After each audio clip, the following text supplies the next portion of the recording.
Hello friends, so yes, for all of you following the news out there recently, there's once again war in the world. It's a truly lamentable situation, and I wish perhaps naively that we could all just get along and stop fighting each other. But I have to admit also, I'm a little confused with this whole idea of war. It's not just due to the so-called fog of war, the phenomenon that, according to the Prussian theorist Carl von Clausewitz, is a key characteristic of every armed conflict. Yeah, his thoughts on war definitely don't make things any clearer. But it's also the fact that various media report on the war differently, making it difficult to know where the truth lies and what exactly is going on in the region. So, to me at least, there's a lot about this war that doesn't make much sense. But maybe, unfortunately, that's just how war is supposed to be. If you look at the word etymology, for example, then, yeah, let's just say war is indeed pretty confusing. The word evolved into modern English via Middle English, and earlier, the Old English, guerra, which also denoted an armed conflict, just like its Old French relative, guerre, and its many modern relatives in Romance languages. Now, there are conflicting views on the common ancestor of all those words, but most scholars believe that they entered into Latin via a Germanic language, and specifically the Frankish weru, which literally meant confusion, or also disorder. The idea, of course, is that when things are clear,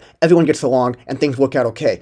But when things get a little confusing, then there's a dispute due to a lack of clarity, and then people start to quarrel, and, in some cases, even go to war. Now, if you're Dutch, with this line of thinking, you could say that going to war leaves you in the war, as they say over in the Netherlands. And if you're German, you might also say that war leaves you verwirrt, the modern German word for confused. Oh, and speaking of German, although our word for war is, if we go back far enough, Germanic, the modern German word Krieg has a completely different etymology. With the German word, the idea is that when you engage in Krieg, you are striving to achieve or get something, like, for example, territory or complete capitulation from the enemy. It's definitely a different and, dare I say, controversial way to look at the concept of war and what nations hope to gain from it. But, I guess, at least from the victor's point of view, it makes sense. Oh, and another war story I find interesting. The Arabic word for war, harb, is derived from the tools that were traditionally used to fight in one. That is, the harb in Proto-Semitic, which meant blade, or, by extension, sword. So there, multiple theories about the very nature of war, its causes, its instruments, and its outcomes. So what is war all about?